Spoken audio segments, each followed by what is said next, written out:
Hey, what's up, everybody? It is me, and I am back after a long hiatus of not doing videos, and that's terrible. But here I am to talk about, and y'all pretty much should have expected I was going to be back to talk about my favorite show on television right now, Insecure Season 4. It's been a long time. So glad that the show is back.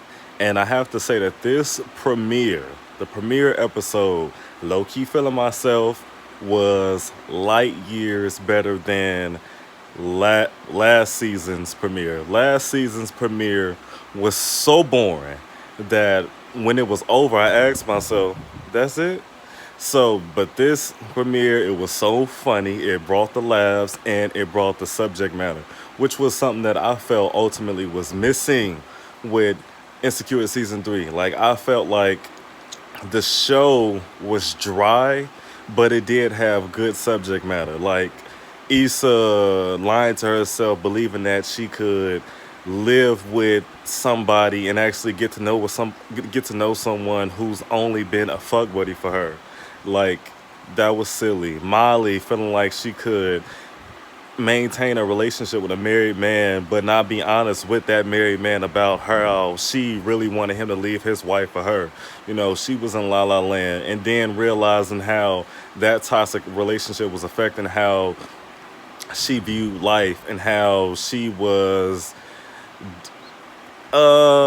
what's the word I'm looking for? Pretty much how she was going through life at work and with her friends, and how she was eventually running off that toxic on Andrew's ass, who was like so undeserving of it. So the subject matter of season 3 was great. It just didn't bring the laughs, and that's one thing that it was missing because season 1, season 2 of Insecure, it always had that perfect balance of the show. Like it gave you the laughs and it gave you the content. Third season just gave you the content, but if you're somebody who enjoyed both and wanted both, you were going to be thoroughly disappointed, as I was. But this season, if this premiere is any indication, then it's definitely going to give laughs and subject matter. So let's just get right into the episode. So the episode starts off like real somber, like it starts off real somber with like this little gloomy music and shit. Like it's oh yeah, it's motherfucking Igor, the album Igor by Tyler the Creator. Then it just goes to like Issa laying on the couch looking just like she's looking like, bitch, I don't know what the fuck I'm gonna do at this point. It's everything's just looking it's looking real bleak. And then she says to whomever she's on the phone with, she's like, I don't really fuck with Molly like that anymore. And then we see that this was that take it cuts to her having self-care Sunday with Molly 4 months earlier. Now I had to rewatch the episode. When I do these reviews, I try to make sure I got everything I need to do to be able to do my recap. But I missed that part the first time around. That was 4 months earlier. Because at first I thought it was just like some little, daydream, hallucination, whatever the case may have been. But nah, she was actually on that couch talking to somebody, saying that she don't fuck with Molly, and 4 months later. So from Self Care Sunday. But anyway, so Molly comes over for Self Care Sunday, which the concept of that is so dope. Like I could never do some shit like that by myself. I would definitely need a Self Care Sunday buddy, but I wouldn't even be able to do that anyway because at my job, I have to work Sundays because we get paid more on Sundays. So I would have to do like a self care Saturday. But even then, that sounds so fucking weird. But they're having self care Sunday, and Issa's explaining to Molly, like, ever since I done got my apartment together, my life has gotten together. Even though I ain't got no man, no real job, which is so funny that she says she ain't got no job. Like when she was talking about, like just going back to season 2, when she was saying when she had to move out of that place because they went up on the rent. It's like, Issa, you work nonprofit and you could have drove for Lyft. So I don't know why you couldn't did both of those and still made enough money to make your rent. But then when she moved into Daniel's crib, she was still at that nonprofit driving for Lyft, and then she got that property manager job. So it's like you ain't broke, but anyway, she is talking about how she ain't got no man, no job, but her life is just on track. And she was sure to let Molly know, like, it's all good vibes, so don't be worrying and shit like I was after Lawrence just broke up with my ass and didn't know what the fuck was going to happen with my life. So Molly's like, yeah, I'm so glad we're sticking to this, and everything at work has been draining me. And Issa's like, well, you got it. You a strong black woman. You can do anything through Jesus Christ who strengthens you. You got this shit. So they start proceeding to do their yoga, which really yoga, like just the thought of like being in all those weird ass positions, not really doing no fucking real work, but you're drenched in sweat. It just don't sound right to me. I couldn't do it. That's not really my field. So the scenes transitions from that scene to Condola and Issa, and they're talking about how they event, and the two of them have such good work chemistry. And to me, as the episode progressed, everyone kept referring to them as friends, and I'm just like, when did they become friends? I thought they were just business partners because the only time we see the two of them together is for business. So I didn't like how that word was just being thrown around. And we'll see how that begins to affect other people. And I'm going to get to that. But they're sitting there recapping on what's to be expected, how things are going to go for the mixer that's coming up. And the two of them are getting along so well. And that was a little brief scene. Then we had Molly and Andrew dating. Now, last season, Molly was having Andrew fucked up just a little much. Molly was still off that whole, not really trusting these niggas after the whole Dro situation happened. But Molly was very delusional. In no way did when she told Andrew last season that Dro led her on, in no way did Dro ever say or imply that he was ever going to leave his wife, that he was ever going to make Molly his main fucking thing like Rick James is Mary Jane, okay? It just was not happening. So I don't understand where she came to that conclusion, but you could tell through her actions she genuinely believed that shit. And it spilled over onto how she was treating Andrew to the point where he was like, look, I done met a few different Mollys. Are y'all all fucked up? And we really didn't see how that resolved, but apparently it did over this fucking year and a half break. And the two of them are back together going bowling and shit. They're all cute. Molly got like a new, I don't know shit about fucking hair. I don't know if that was a wig, a weave, or what. But what I will tell you is that fucking bustier, that top she had on, it didn't look right on her because it made her titties look even more smaller than what they were. But they're having a little fun, little competitive game going. Andrew gets up like, look, if I hit this strike, you got to key Torian's car. She like, I don't give a fuck about that bald head bitch Torian. I fucking eclipsed his ass at work. He hating on me. He should be trying to keep my car. And he like, well, if I hit this strike, you got to give me a kiss. He fucking misses terribly. And I'm not a good bowler myself. With me, I'm literally hit and miss. I'll hit the very first bowl, and then I'll miss the very next one completely. Won't get a pin. Won't even smell a fucking pin. But he misses that shit completely. But, you know, the chemistry, like that sexual chemistry, the way they were luridly looking at each other, Molly gave his ass a kiss anyway. Then we see somebody who wasn't getting a kiss. Well, they were getting kissed. It was more like groin to ass kiss. Fucking Issa is fucking a big dude. She's fucking a heavyweight lover in the house. She is fucking dude from TSA, and this scene literally had me and my mom dying. First of all, it caught me off guard because all you see is like Issa being rocked back and forth. She's naked, and then like clearly, like if you know anything about, you know, I don't even want to say, but if you know anything, you know what that looks like. And then we see his fat ass just like going back and forth, and she's like, it's a little bit too much momentum, and I'm just like, what the fuck does that mean? But this scene was so funny to me because we have all been there. We have all stepped outside of ourselves for a nut, okay? We have all stepped outside of ourselves for an orgasm. We have all had sex with somebody we are not particularly attracted to. Your ass is there, and I'm horny, so let's go. Because that's totally what I got from this scene. His ass rocking her back and forth. It was too much momentum. I guess with him being a bigger dude, he was knocking her too. I don't know. It just wasn't making sense. I ain't never been. So they switched to the side. She like, yeah, this position that you hitting really ain't hitting. So he's like, damn, you like a Rubik's Cube, but I like a challenge. So he get on top of her, he do the old fashioned missionary style and start clapping his own cheeks. When they pan to that mirror and all you seen with his fat flat ass, and then that was the position that Issa liked. That shit was so fucking funny.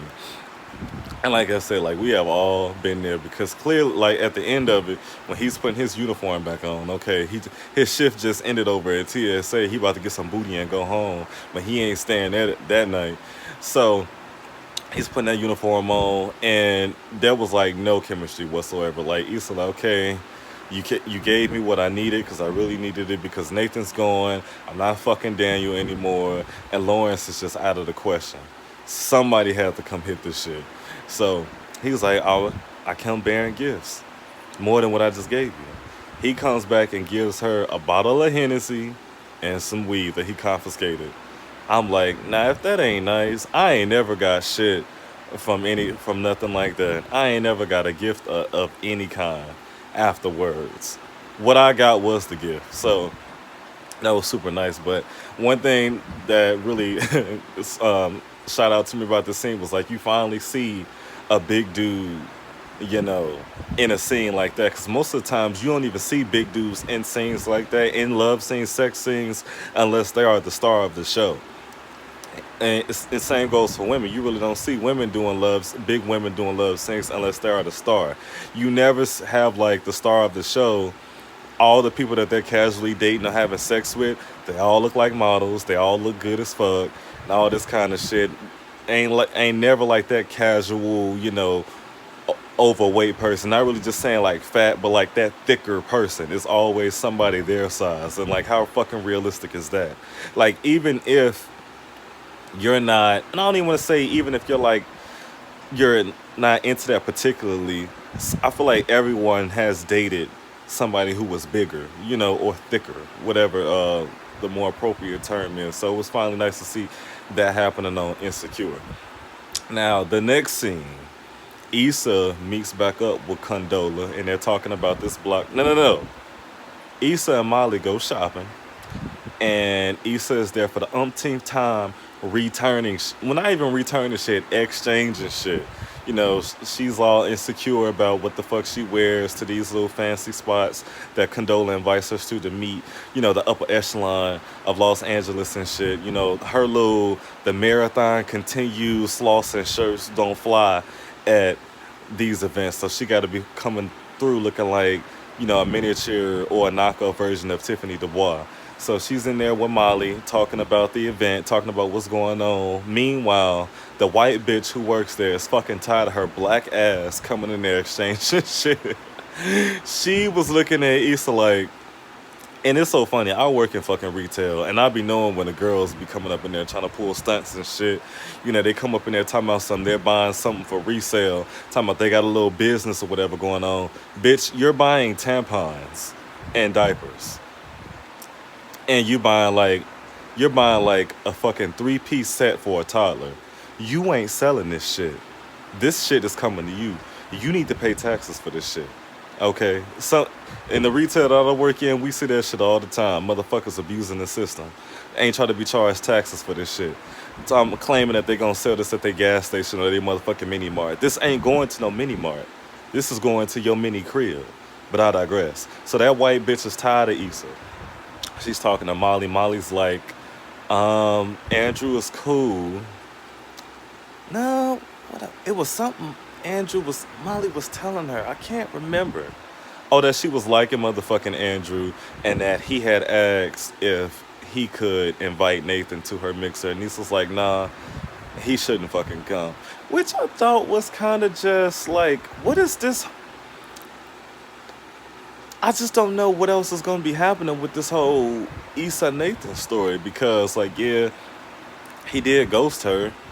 He did come back. He did bring her some weak-ass flowers. You know, she accepted them shits. And she just said she need to figure out what she want. But it's like, it's so bad that you don't need to see dude no more. I don't know. I don't know. We'll see how it progresses.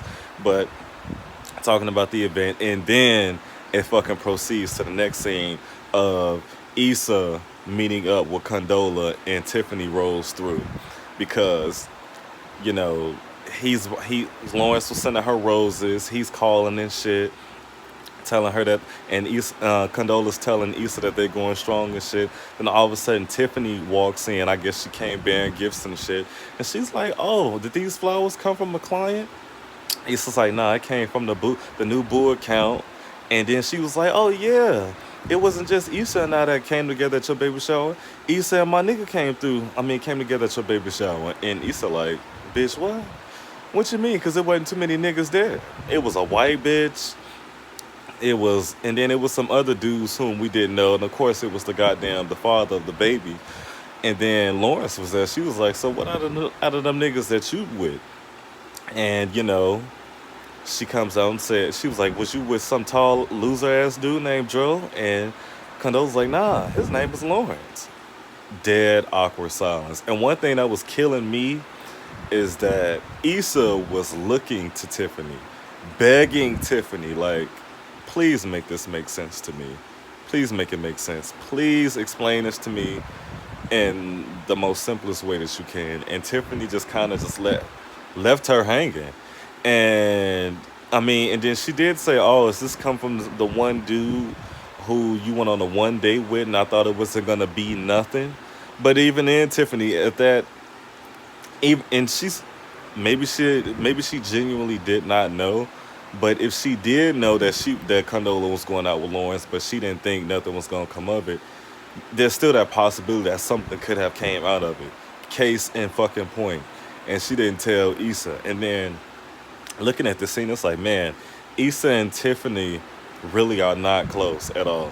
And it's like, how did they even maintain this association at this point for this long if something like this could happen on one person's watch? Y'all clearly are not that fucking close. So Tiffany's like, you know what? They were exes. They dated. I mean, they dated. They're exes. They're broken up. That's it. And then she just like casually walks out. She knew she had fucked up.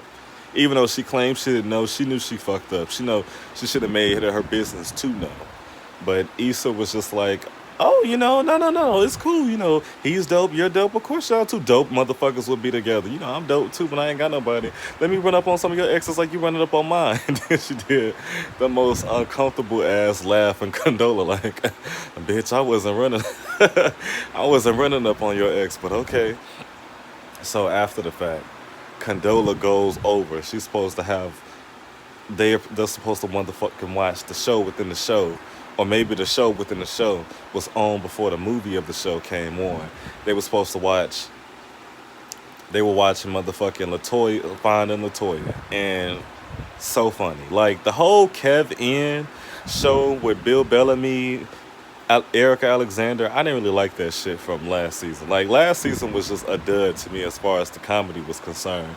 But this show, motherfucking Portia Williams and Ray J, Candy and Carl Payne, Candy Burris Tucker, Carl Payne from motherfucking Martin. If y'all don't know, what is her name?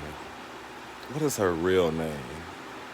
Terry J. Vaughn. That's her name. Terry J. Vaughn from Steve Harvey Show.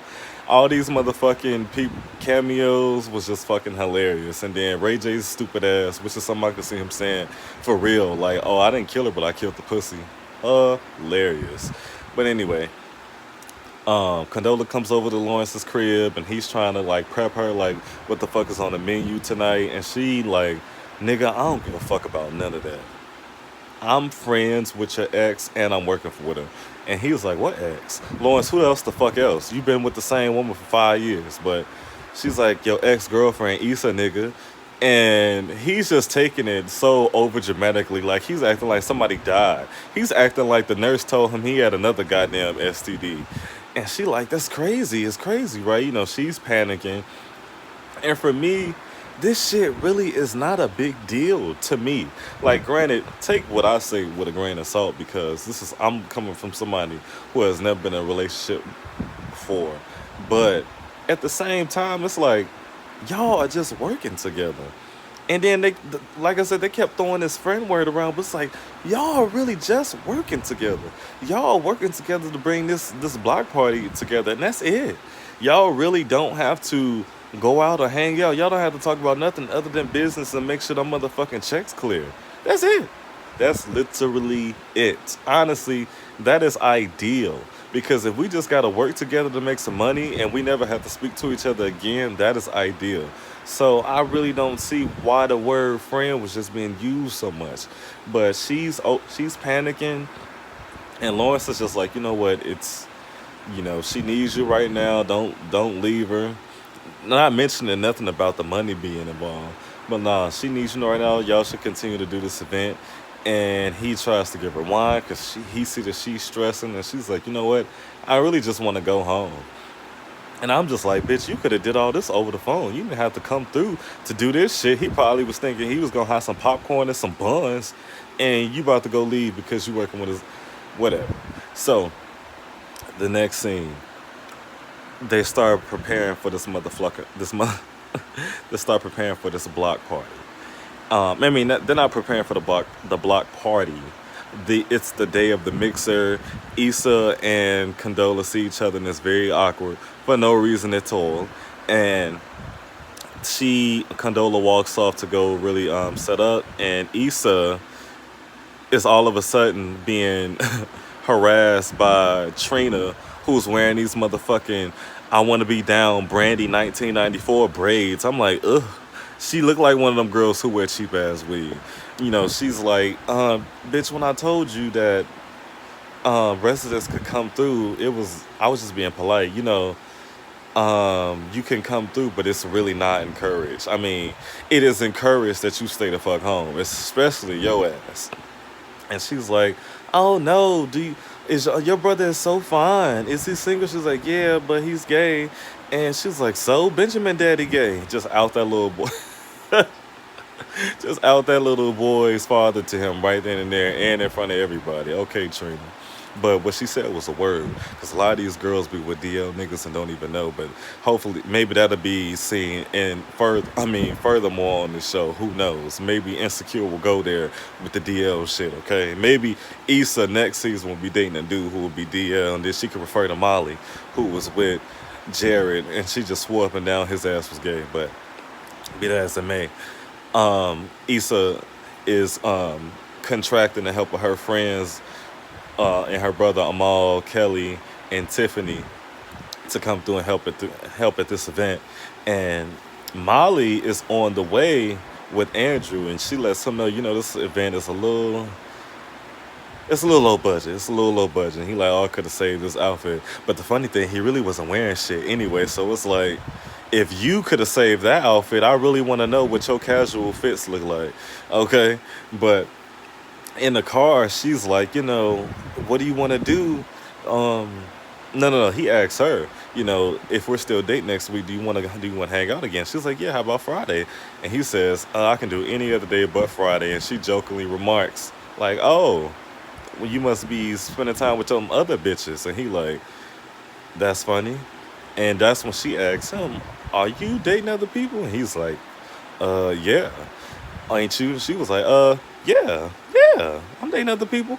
And to me, I just feel like both them motherfuckers was lying, but they didn't want, for whatever reason, they did not want to seem like, they did not want to let the other person know that they were each other's only option, or they didn't want to look like they were putting all their eggs in each other's basket.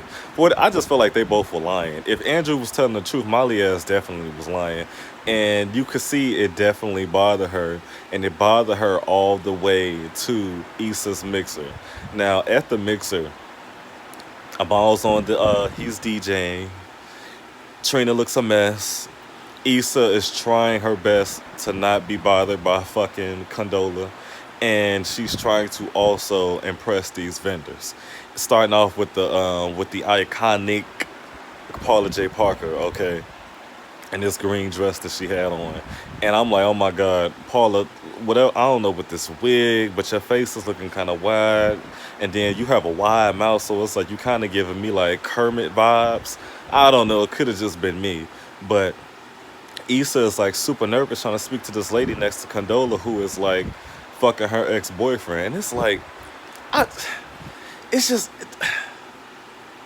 especially like when Issa kind of sort of had like a dude last season. Like, why are you? And then they made a point in the preview night. Like now that I think about it, they made a point to fucking for us to know that Issa said that she thought she was over Lawrence. So I was like, why are you bothered that this girl is dating your ex? But whatever.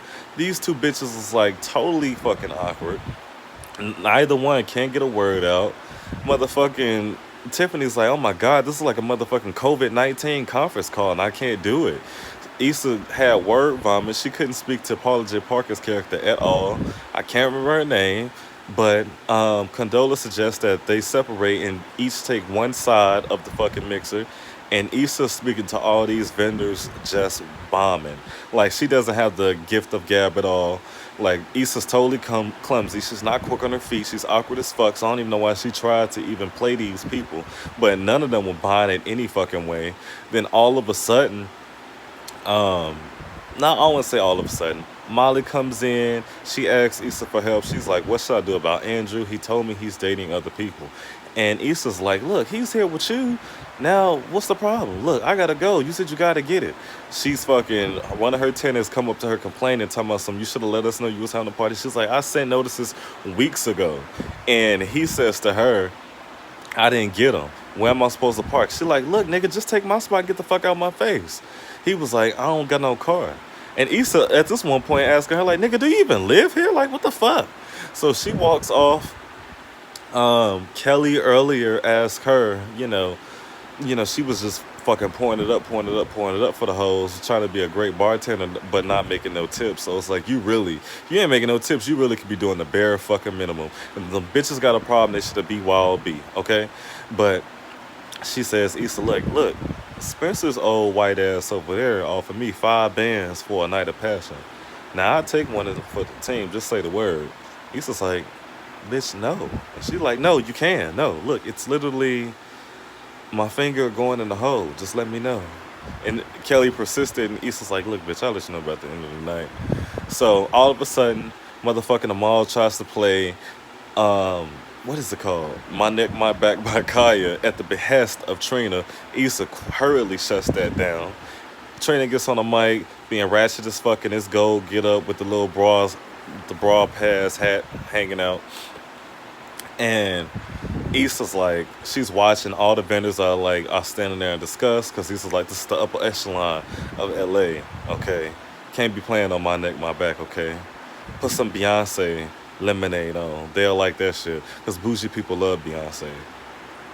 And she's watching Paula J. Parker walk out, and she's like, look, I gotta do something quickly. Damage control. She gets on the mic, and she was finally fucking honest with everybody and said, look, I just want to highlight creativity. I just want to highlight the creativity that neighborhoods like ours produce by throwing a block party and all of that shit. And everybody was fucking buying it. Calvin's ass came out and tried to hype the crowd up, telling everybody that the party was lit. And I'm like, you know what? Calvin, Issa got her like, a casual fuck buddy. And she clearly, like I said, there's no attraction though. But, she got herself a good fuck buddy who's gonna come and help her out and stuff like that. And he is not gonna get shit twisted and try to do too much by letting his feelings get involved. He is just gonna accept the booty that Issa's giving, and that's that. Why can't the rest of us be that lucky? But anyways, so the mixer turned out to be a success. Issa got the donation from Paula J. Parker. She thanked Condola. Condola and her weren't as awkward anymore. But here's what happened at the very end.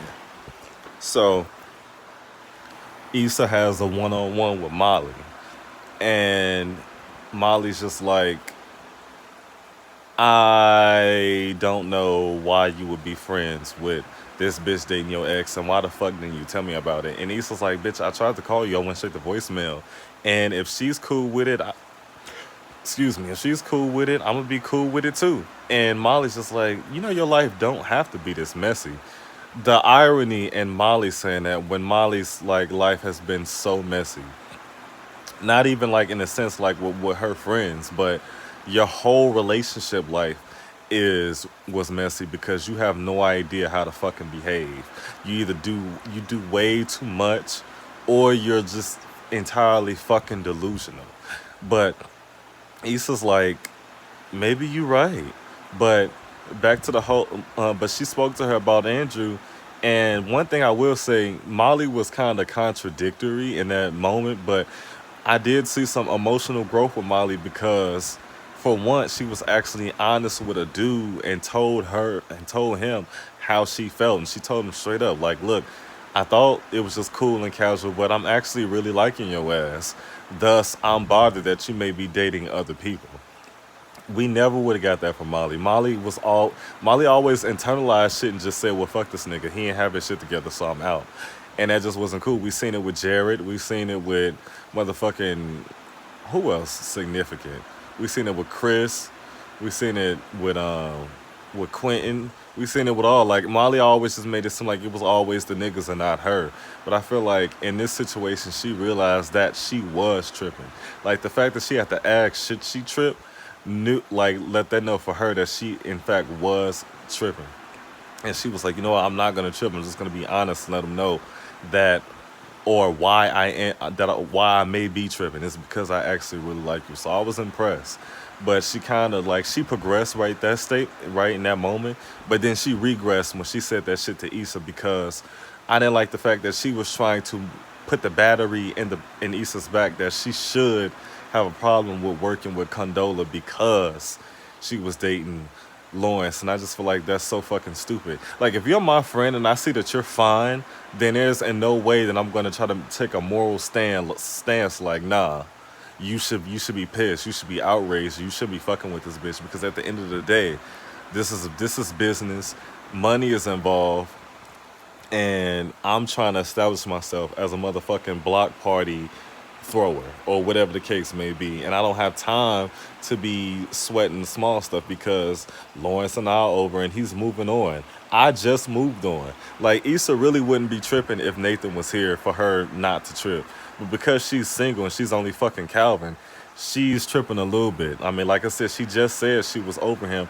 Now that Nathan's gone, she only felt like she was over him because Nathan was there. But now that she's single, I feel like all those want to be back with the ex thoughts like have came back to her, and she was allowing this to bother her. But whatever the case may have been, she was getting over it. And there you had a friend like Molly sit up there and say, "No, bitch, you should be pissed about this." And I just feel like that was super toxic of Molly, super toxic. And then I feel like the real reason why she was feeling that way is because she was feeling threatened by Condola and Issa's friendship. But like I said, them bitches ain't really friends like that. They just meet up for business. Y'all are real friends, been real friends since college. So it's like, come on now.